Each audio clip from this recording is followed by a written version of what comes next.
Hey Elizabeth, Kayla's here with the rest of the stuff we need for today's shoot. I know, we're trying to get a feel for accessibility, and this really is hard to get around in a boot and a crutch. I got the wheelchair for you guys, so hopefully this will work for what we're looking for. Perfect. So now we can really talk today about universal design and barrier-free zones and handicap accessible. Okay, perfect. So let's see. How about you test it out? No, I thought you were going to test it. I really insist. I think you should. Let's try it. All right. So Okay. I got to try to get up that step, right? Yep. Mm-hmm. Okay. Okay. Hey, careful back there. Come on. Wow, Ow, this is really hard. It's not even that big of a step, and look how hard it is. There's no way. Even in the boot, it's more difficult. I think today's episode is going to be great. Let's get into it. Start talking about universal design. Sounds good. This is going to be tricky. How are we going to manage? Yeah, can I get this? This is harder than I thought. Yeah, 'cause you Lonnie, have this the is brakes definitely not easy to move around. It's not easy. And you know, today, as we help people with disabilities and thinking through what they need in their new home, there's a lot to think about. Absolutely, and a lot of people are coming in nowadays and asking us not only how to get inside the house, but also things inside the house. You're right. This is definitely a lot harder than you think it is, especially when you're blindfolded. Tony, why are you blindfolded? Well, because we're talking about universal design, and that also can mean, you know, not being able to see as well as others. And sometimes you have to, you know, put yourselves in them shoes. And then other times what we need to do is for people who maybe not be blind, actually change up colors so they can see the steps a little bit better when they're trying to get around. You guys are really getting into character. I'm not exactly sure that's what I meant, but let's get inside so we can open the show up and talk about barrier-free today, universal design, all kinds of accessibility issues, but I think you got a good idea. All right, let's get in. Quick, How am I going to get inside here, Tony? Tony, I dare you to get over this curb. don't even turn around. Let me help you. Thank you. Izzy, can you help Tony? He's got some impairments. All right.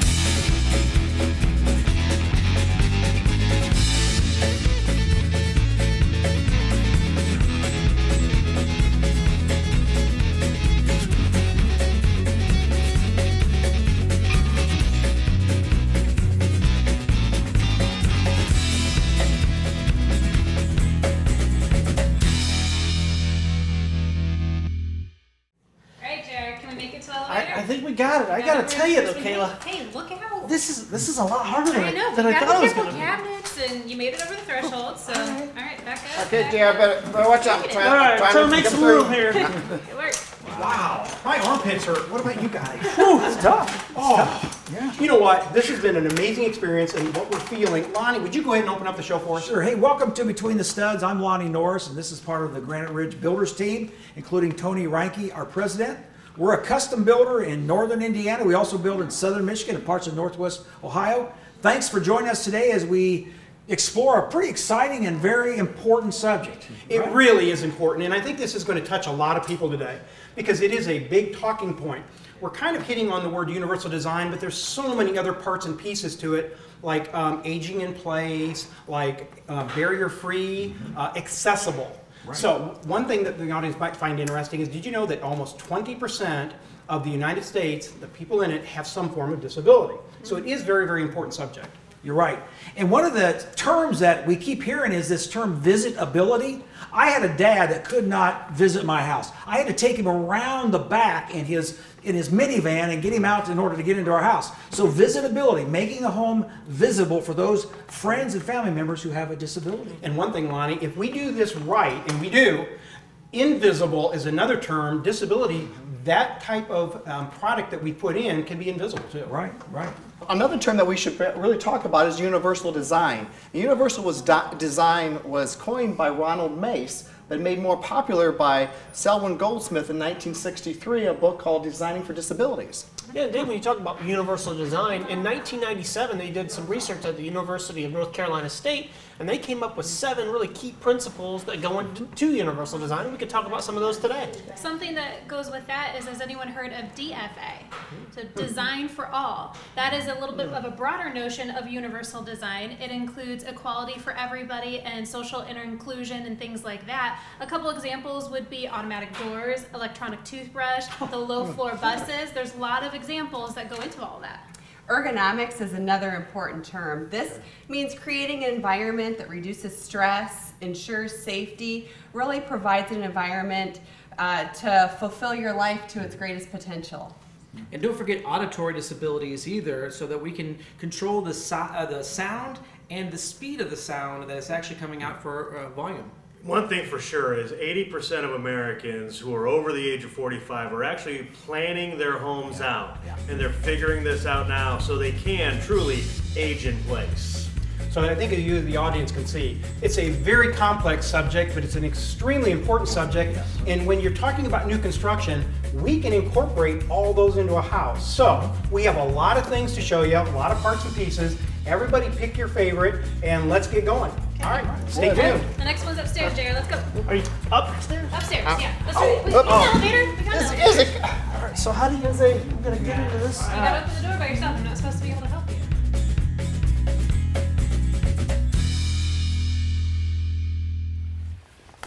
Oh, okay. Lonnie, can we start the show now? Would that be okay? Sure. All right. Sure. Sorry. So we're going to be talking about the approach to the house when it comes to universal design. There's so many things to think about on the outside of the house, not just inside. You're right. Such things as sidewalks. Today, sidewalks need to be 5 feet wide, which would allow for a wheelchair or walker, and also even two-way traffic as people come and go. We also take concern with corner lots. When you have an approach going to the street, we put blister pads is what they're called. If you've ever seen those red mats that have some bumps on that, that's to help so that somebody can slow down and not go to the street too quickly. Right. Curbs are a major obstacle, so we need to help people get up and over curbs, including cars. Exactly. There's a lot of other obstacles that we need to talk about as well. Getting into the garage and their front door. How are we going to set up for that? You know, some people still want to have a basement but need universal design for visitability or things like that. It's really challenging. We usually have several steps up to a basement, but we can prevent that by building up the garage and a lot of other forms to have a smooth transition to the sidewalk and the front door. Right. Minimal threshold. It starts at the curb, goes all the way to the front door and through the house. Very important as we think about this subject. Also talking about the approach to the front door and the sidewalk, we want to talk about landscaping. One of my important features would definitely be landscape lighting so that people have a clear path to the front. Yeah, just the initial design of how you set up landscaping too, leaving wider pathways, giving you access to manipulate and maneuver the property. Little things like how you're going to store the tools, making sure you have a nice, dry, safe area that's accessible. Also ergonomics. Now raised beds or garden beds or putting plants in planters that are up off the ground are very, very convenient for a lot of people, And like me. For a lot of folks, even just picking plants like annual so that you don't have to go out and replant every single year, just making it as user-friendly and less maintenance as possible.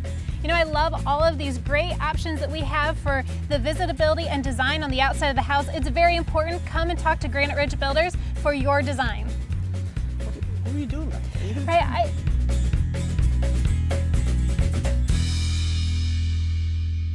I got to tell you, just in the short time we've been doing this, it's been a really eye-opening experience about what kind of challenges you can have in everyday households. It's something that Granite Ridge is very familiar with. We are the experts when it comes to universal design. And so we've done this many times for many different clients and met their needs explicitly. So let's start with something simple as washing a dish, JR. Sure, How do you think this might happen? Well, it should be easy, right? I mean, I would just pull up, maybe. Hold on.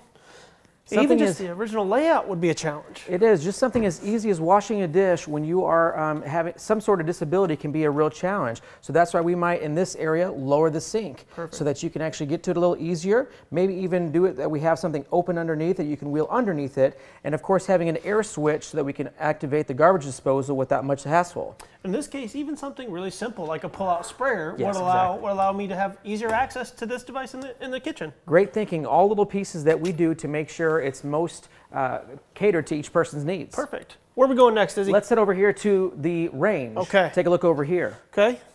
Now, just try to see what it would take to turn on one of the burners. Oh gosh, again, something I've never thought about in everyday life, but that's a pretty long reach to try to get this turned on. A little scary, especially trying to turn it off. Yeah, but to say it's maybe difficult to turn it on, but could be actually dangerous if one of those are on when you're trying to turn it off. So we might put the switches on the front of the range there, do some different things like that to make it a little bit easier. And last but not least, let's try the microwave here. Okay. I've got something up there. See if you can take it out. Well, this one at least it's at a decent height, right? So okay, we've set this up so that I can reach it, Izzy. I've had that happen to me before, and this is exactly why we try to address this with this microwave. Oftentimes, we've even put it lower here, something that you can access again at the level that you need it. And on a serious note, had that been something incredibly warm or hot, you could have done some damage. So these are really important issues to think about. That's why you should come see Granite Ridge Builders, the experts in universal design, to help with your new home. Now, some of these didn't hit the floor. I think I'll take care of those. I think I can for still you. eat a few of these here.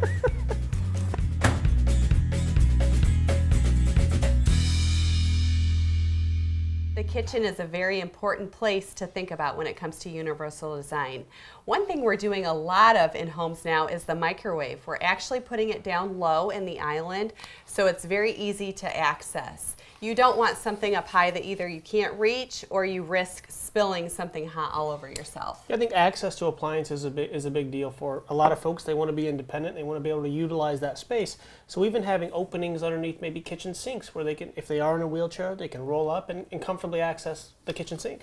One of my favorite things that we did recently was actually the oven. It had different doors. It had French doors on it, so it was much easier to open it up and slide things in and out. And the picture behind us will have a burner with buttons on the front so that it's easy to access. You're not reaching over the top of that burner maybe to turn off and on the stovetop.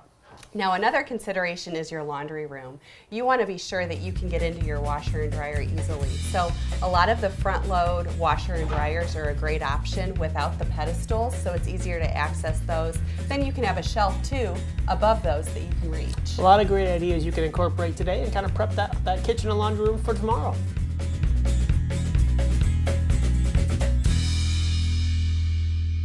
Continuing on with universal design, or as we like to call it, design for all ages, we would love to show you some of the things that we are doing and have done in our homes. There are so many different aspects when it comes to universal design, and we're going to talk about thresholds, doors, and some shower and bathroom designs as well. The first one we have here is an entry. This is from the garage to the home, and we call this a minimal threshold. So it's not a no threshold, it's just minimal so that it's easier to access the home, whether you have issues walking, you're in a wheelchair, or have some sort of help along the way. You know, the one thing we always have to be careful of with this is the floor on the other side of the garage, whether the thickness of that. So it's very important to get it right, and Granite Ridge is definitely experts on that. Another important thing in this picture would be the door width. We've talked about how you want a wider door, and we do have a 3-foot wide door here. The other picture that you're going to see come up here has to do with sidewalks up to the front door or sidewalks out to the street. Those are very important to get right, and we want to again have a minimal threshold, so not something too large of a step for people to walk over. When it comes to the bathroom, this is a very important area, and we're doing a lot of showers that have a minimal threshold to access those.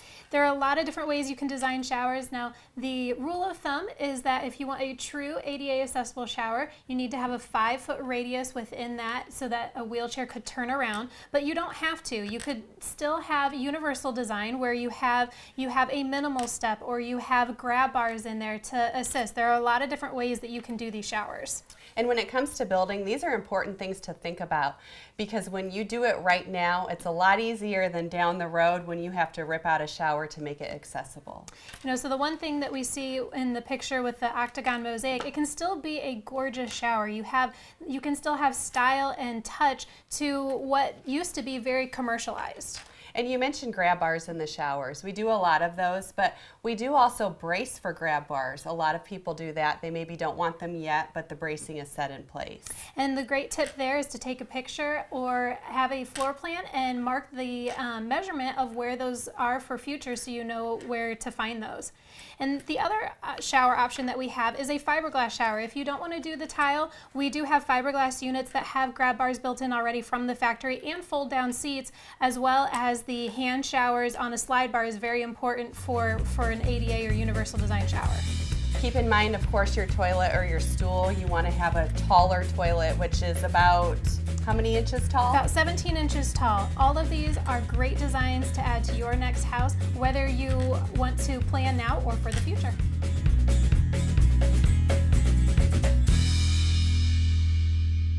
So JR, every home has plenty of opportunity for design for all, and one of those rooms that is very important, of course, is a bathroom. Yeah, Izzy, a lot of people want to maintain the really clean look of a bathroom, but maybe plan ahead for the future. One example can just be the stool like you see behind us. Oftentimes, folks will already talk about raising it to comfort height or 17 inches tall, maybe doing the elongated bowl for comfort. But what they may not think about is the space and the size on each side of the stool. For design purposes, they recommend 18 inches on both sides of the stool, leaving you free to get wheelchair access or maybe walkers to that area later in life. The other thing that people also do consider right up front is maybe bracing for future grab bars, planning ahead. But now they've even incorporated some really cool design elements for grab bars. So now behind us, the toilet paper holders, towel bar holders, they can double as your grab bars and not have to have that extra piece that takes away from the clean lines of your bath. Keeps a really nice looking design, but it's also really functional for the future. One of the things with the bathroom can be just the mirror. Did you know that by lowering the mirror height can really be helpful for many different people? Also, even tilting the mirror just a little bit. You may have walked into a bathroom before and experienced that. It feels a little bit strange, but it's very helpful for someone who might be in a wheelchair. Even something as simple as bringing that sink a little bit closer in can be very helpful. And then last but not least, but is also making sure there's access underneath it so that you could actually roll up a wheelchair and get underneath there. For many people, it could be a knee hole for some place to put on makeup or things like that as well. So again, design for all. Yeah, see, that's the beautiful part about this concept is that you can incorporate a lot of these ideas planning for the future, but be invisible and not notice them in your bathroom today.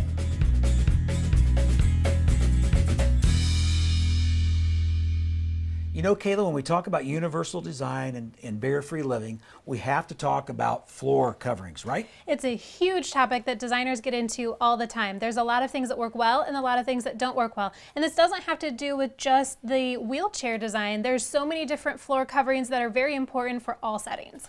So let's talk about things that don't work very well. Okay, so the first one I would say carpet. You know, there's so many different types of carpet out there, and we can try a few of them, but every time it's very, very challenging to get the wheelchair to go across that. And again, not even just wheelchair, if somebody's in a walker or if somebody just has a hard time picking up their foot a little bit higher than others, then it really is going to create a little bit of resistance. The biggest challenge with the carpet is the pad underneath. That's what's going to create it very thick and hard for things to move around. I mean, we experience that with just moving table chairs around sometimes. So it's something to think about. If you do a carpet, you want a glue down, and you probably want more of an indoor-outdoor. And I know at one time we thought, well, Berber would be the answer, but it doesn't hold up very well. It doesn't work either, does it? It doesn't hold up really well. The one that we're going to right now, more than Berber, would be the sculpted carpet, because it doesn't snag near as much as a Berber with all of those loops. There's some cuts. So this would work a little better. A little bit better, but again, probably prefer no carpet pad with it.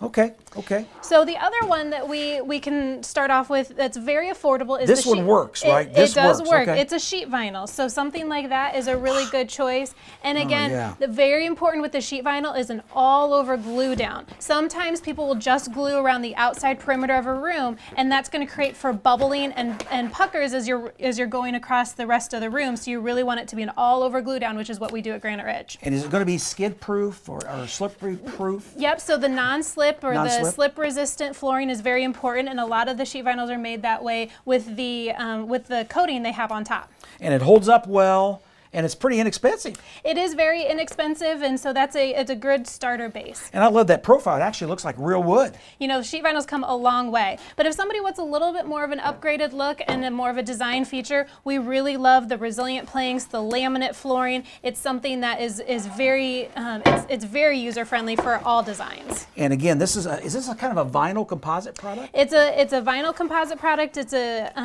what we call resilient plank or luxury vinyl plank, and it's again that design feature that you really want, and it's something that's great for all weather and waterproof, and it's a great option. And it's just a few dollars per square foot more than some of the other basic things? Definitely very affordable, and the biggest thing to take into consideration is thickness of your flooring when it comes to the thresholds on the front door. When you're trying to make sure you have a zero or minimal threshold front door, you're going to run into some possible issues with thickness of flooring. If you have tile or a really thick laminate, we need to address those concerns as well. You know, and speaking of thresholds, typically a minimal threshold is considered about a ½ inch or even less. You got to be careful with zero threshold because water or snow can get in and out under that door, but a minimal threshold. And we're going to sit down with the customer and talk about what their needs are to really determine what they need at that front door and back door. You know what I love? Granite Ridge has been doing universal barrier-free design for so many years. We have definitely overcome all of the possible issues that it comes to with flooring or any other sort of design. We are the best, and we're going to create a home that is beautiful for you and very functional.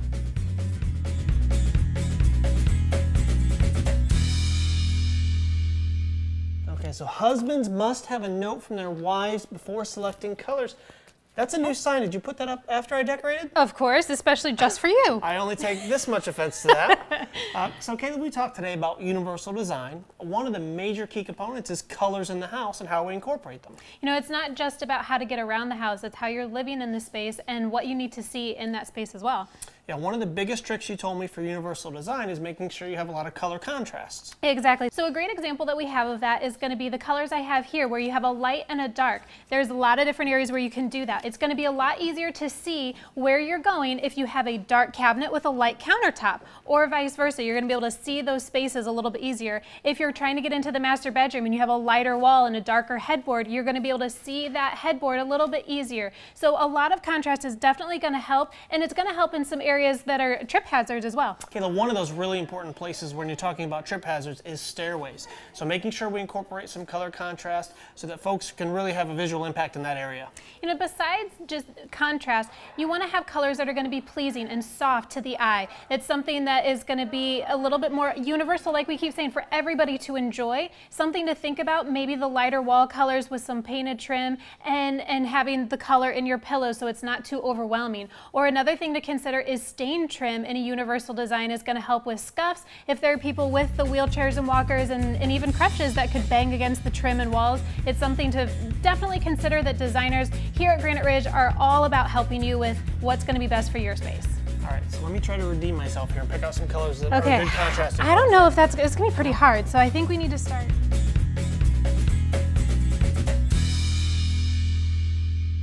When it comes to DFA, or Design for All, here's another consideration. A lot of times grip is hard for people. As you age, it's hard, or maybe you have small children, that's hard to open and close doors, and we do so much of it as we're entering the home or opening a closet. So here's a great example. You usually see something like a knob, and you can see how you really do have to grip it, and that can be hard for someone to open a pantry or a door. A lever is a great idea, and these are beautiful too. You can see you can do a traditional lever, a contemporary lever. So I would call this invisible design. And I also say it's one of my stud tips for the day, because when you're going from your garage into your home, a lot of times you might have bags in your hand, you might have a kid on your hip, whatever the situation might be. To have a lever there can be very helpful as well, to just quickly push in even with your elbow and get right in the house.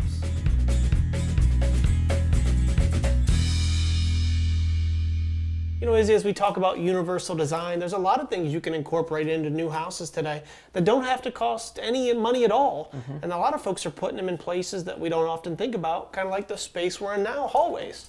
Well, we look at for Design for All as well, it's easy for us to make some extra space in this hallway to make a big difference.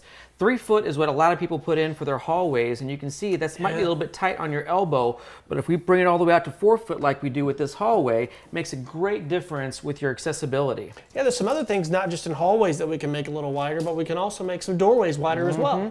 Yep, making the doorway just 3 foot wide makes a huge difference. Turn radius, like we were talking about earlier, a lot easier to get in and out of a room. And not to mention, this is another one. For about $250, you can do a pocket door. And how much easier is that for you to access, especially from a wheelchair? Absolutely. The other thing you can do is, if you want to stay away from pocket doors, is do the pivot hinge doors. So doors that are going to swing both ways, because the tricky challenge really is trying to open a door into you. So you always want doors to open away.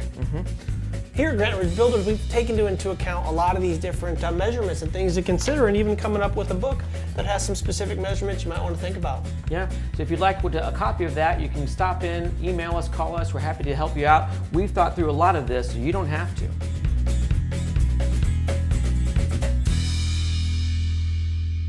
One of the major things when we talk about universal design is also the lighting area. And research has shown that as you get older, your pupil starts decreasing, which means you need more light in order to see. Yeah, things get cloudy as your pupil size decreases. And now one example is a room, like say you have a 12 by 12 room. So if you have 20/20 vision, really the adequate lighting would be maybe 2 40-watt bulbs. But if your vision is impaired, you need 3 times that amount, which would be 6 bulbs. Now they say when you turn 40, you start to see a decrease. So I'm getting close. And I'm already there, so.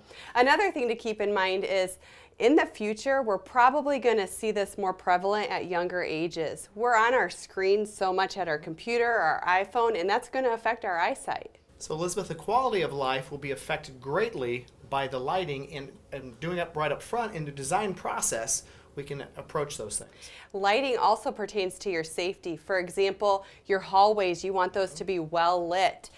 Your task lighting, so maybe in the kitchen where you're cutting things, you want some great lighting. Another nice safety feature though is you could have a lot of your lighting on sensors. So you don't maybe want to get up in the dark and trip over something. Maybe your lighting could be on a sensor so it automatically comes on for safety purposes. Now, one neat thing that we can also incorporate is those who have a hearing impairment can be connected to the lighting. So if someone rings your doorbell, we can have a light that flickers so they know someone's at the door.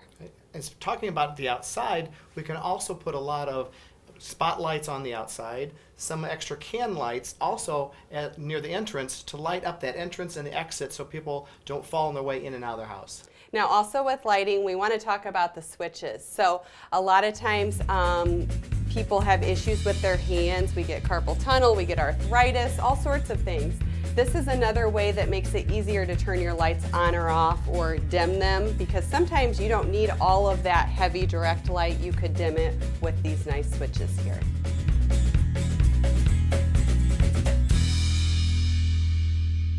All right, JR, looks like we're going to close the show up here. Yeah, I got to tell you, that elevator is he's just part of the day I've had so far. Well, we're doing it for a lot more of the multi-story homes now, and it's about $35,000. Not a bad investment if you're in this kind of scenario. Yeah. You know, I really love helping people design the universal design homes. It's so exciting to be able to see people in a space that is incredibly functional for them and family members. It's very rewarding. And you know, if you plan ahead, it doesn't have to cost very many dollars at all to incorporate some of these components in today's new home. That is correct, Lonnie. When our last house, which was a ranch, we planned ahead and made some wider hallways, a walk-in shower, and extra grab bars right up front. A few $100s. Absolutely. Well, I hope the audience found this interesting. I know we enjoyed making this for you. So, JR, would you go ahead and close for us today? Absolutely. As always, guys, I want to thank you for spending part of your day with us. If you'd like to learn a little bit more about who we are, what we do, and why we do what we do so well, please just pick up the phone, give us a call, visit the website below. Even better yet, come in our front door. We'd love to show you how to incorporate any of these design ideas into your new custom home. JR, I heard your arm's kind of sore. I know, I'm hurt. Getting rid of it. I gotta tell you, this is a good workout. I might keep this the rest of the day.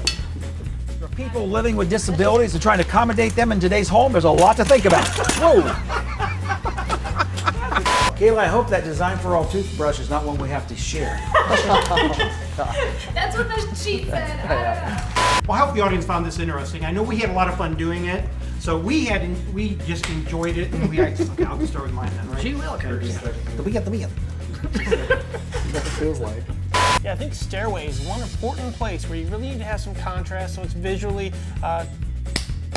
Impacting. That's a very good word, Kayla. Okay. When it comes to DFA, or Design for All, this is a big consideration to take.